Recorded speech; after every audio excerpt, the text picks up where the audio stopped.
Welcome to Penrose Learning, where we make understanding easy.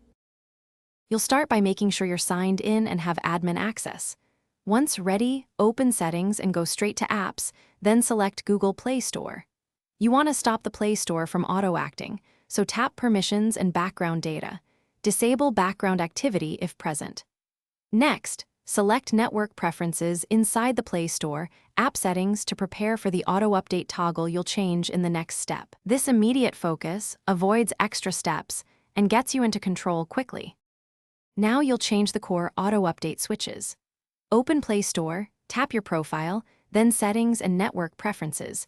Select Auto-Update Apps and choose Don't Auto-Update Apps so apps won't update automatically. Once done, exit to your device settings and find Software Update or System Updates. Make sure Auto Download over Wi-Fi is off to stop system OTA downloads. If your OEM places updates elsewhere, search Update or Firmware in Settings and turn off any auto-download or auto-install toggles.